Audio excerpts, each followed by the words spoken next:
그다음에 마지막 문제로 이제 이 조산업 위기 그리고 뭐 탈산업화 흐름도 있습니다. 뭐 여러 가지 통계를 보면은 기술이 자동화에 따라 대체되는 제조업 인력이 많이 생겨나는 거는 뭐 주지의 사실일 겁니다. 그러면 이 지금 이제 생산직 노동자들을 어떻게 할지에 대한 질문도 해야 될 겁니다. 뭐 어쨌든 2016년에 해양 플랜트 빠지고 뭐 강제로 해고한 건 아닙니다. 물량이 줄어서 해고한 거지만 최소 5만 명이고 좀 더 길게 좀 더 크게 보면 10만 명 정도 지금 일자리 잃은 거는 다 아실 겁니다. 그리고 이제 그분들 어디 갔나 보면 지리적으로는 뭐 울산 남구에 뭐 플랜트 공장 조금 가셨고요. 그다음 뭐 평택 같은 데도 가시고 아니면 발전 설비 이런 데도 좀 가셨는데 여기서도 뭐 기술의 숙련도에 따라서 또 일자리 잃은 분들 많습니다. 그나마 인력 기술에 있으신 분들 그런 데 간 거고요. 그냥 저희 뭐 오가라고 하는데 이제 전장 케이블 이런 거 전기 전선 이런 거 움직이던 분들 뭐 그냥 힘만 쓴 거죠. 그런 분들은 뭐 특별한 숙련이라고 보기도 또 어려운 부분이 있습니다. 조선에서 이제 중요한 숙련은 이제 취부, 용접 뭐 이러한 것들인데 그런 이제 도장이나 이러한 것들인데 그걸 제외한 나머지 숙련에 미숙련이 노동자들은 어쨌든 갈대가 마지막으로 조선소를 택했던 건데 이들에 대한 대책은 사실은 지금 뭐 요즘에 이제 재교육이나 이런 게 이슈가 되지만 재교육 관점에서도 망한 것 같고 노동시장 관점에서 재진입을 잘하고 있는 것 같지는 않습니다.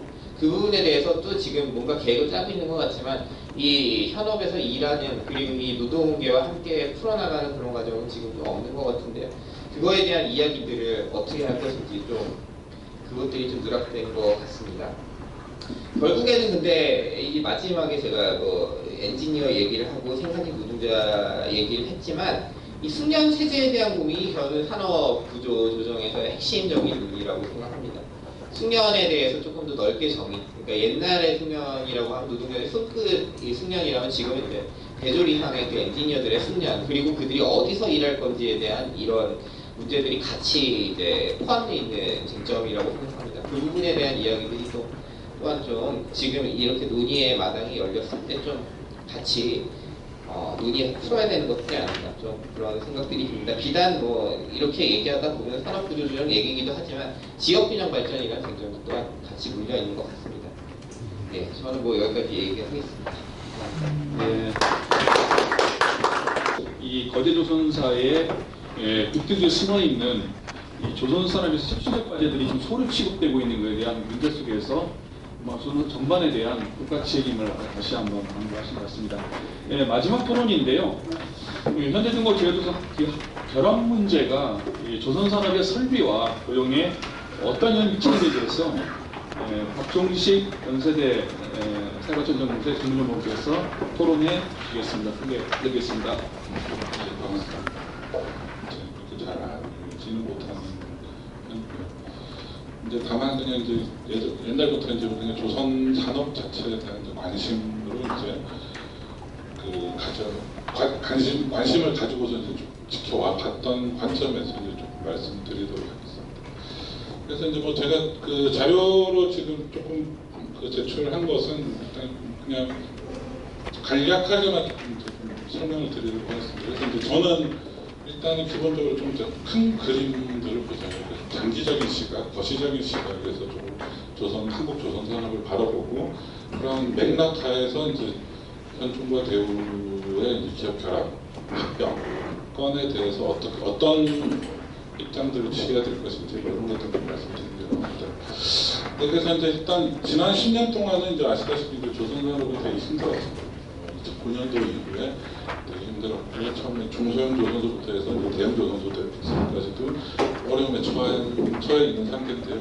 근데 이제 앞서 이제 그 그림표를 하나 보여드린 건 뭐냐면 10년 동안의 그 선박 발주 추이 이제 보여드리고 있는데 여기에서 이제 평균으로 이제 제가 말씀드리고 싶은 것은 평균으로 봤을 때 10년 동안 한 3,400, 단위는 중요하지 않습니다. 어쨌든 3,400, 3,500만이라는 이 정도의 CGT 물량들이 이제 나오고 있다는 거죠. 그런 점에서는 제가 봤을 때는 이제 기본적으로 제가 한 얘기는 아니지만 대체 수요와 이제 신규 수요 그리고 이제 대체 수요.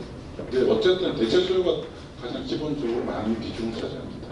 그래서 이 대체 수요 기본적으로 안정적으로 이제 돌아갈 수 있는 산업이다라는 점들. 그래서 일반적으로 우리가 선박의 수요의 이제 불안정성, 그리고 인한 그 유동 플럭체이션들이 이제 심한 것은 분명합니다만, 뭐 이거는 19세기 후반부터 이제 뭐 이미 근대적 조선사를 보면 계속 제기됐던 문제입니다. 그럼에도 불구하고 나름대로 이제 안정적인 수요들, 고정적인 수요들이 있는 산업이다라는 거고.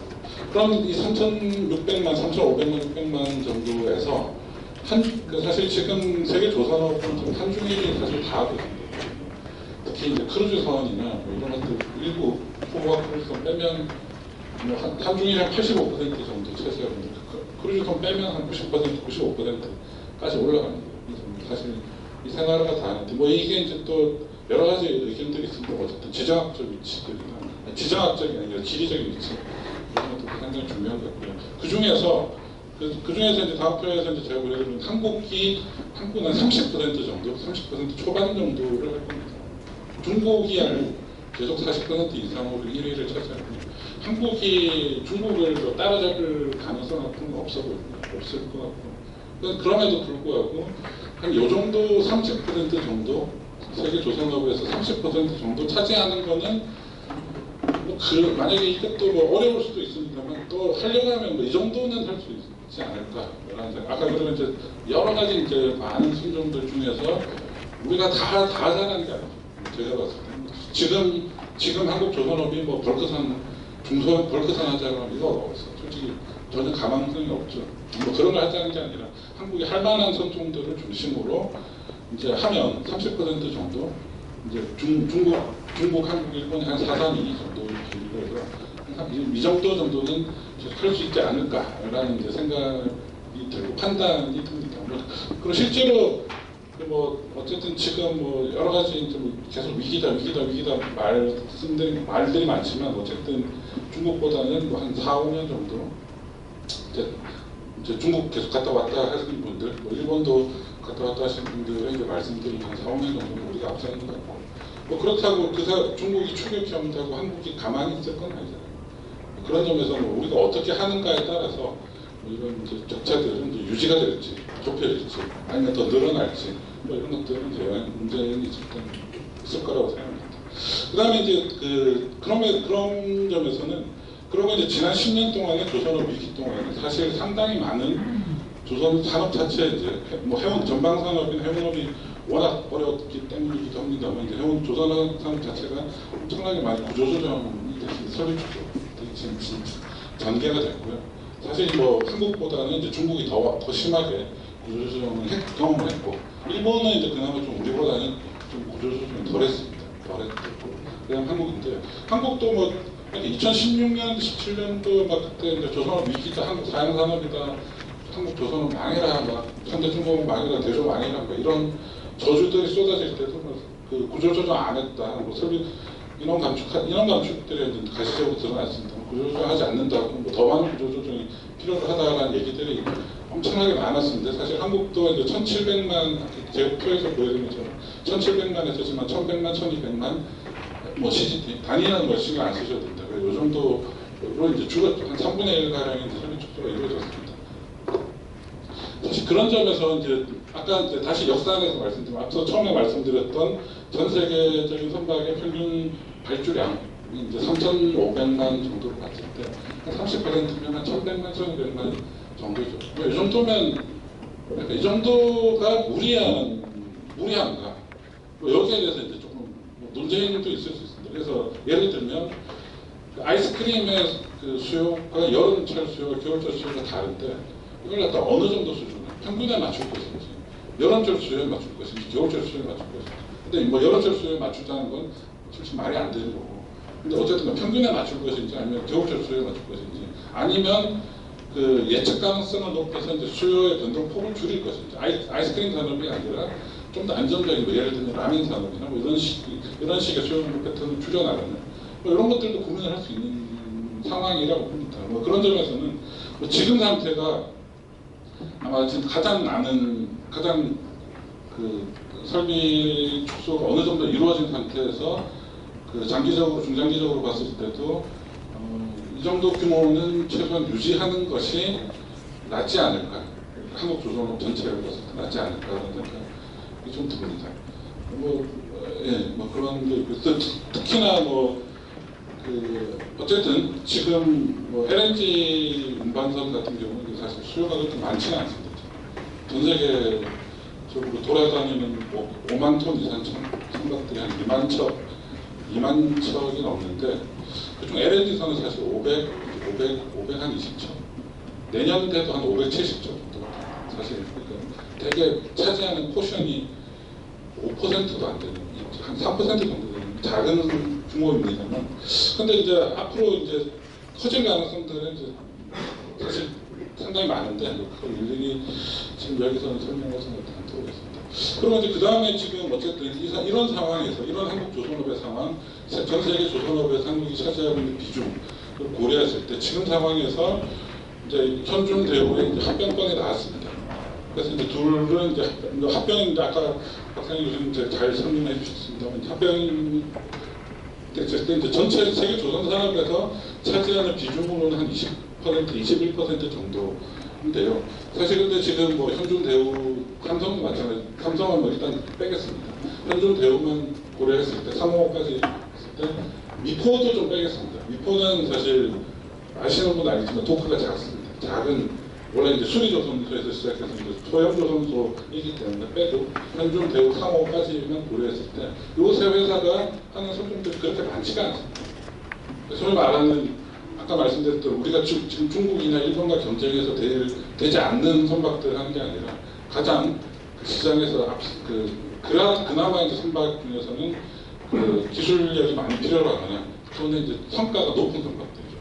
그런 선박들을 주로 하는데, 그게 하는 게 이제 주로 이제 소위 말하는 VLCC 초대형 유조선, 이제 대형 LNG 운반선, 그리고 이제 요즘 이제 포스트 파나마스급이라고 하는 초대형 컨테이너선, 요 세 선종이 주력입니다.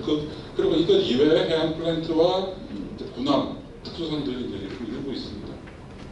그렇게 해서 그러면 지금 이제 가시적으로 검토하기가 좀 쉬운 게 요 세 선종인데, 세 선종들을 살펴보니까 어쨌든 탱커나 이제 소위 말하는 크루드, 그러니까 원유 운반선이나 이제 석유 제품 운반선 같은 경우에는 이제 이것도 이제 사이즈별로 이제 좀 시장들 구분해서 이제 클래스에서 집계하고 검토를 살펴보고 있습니다.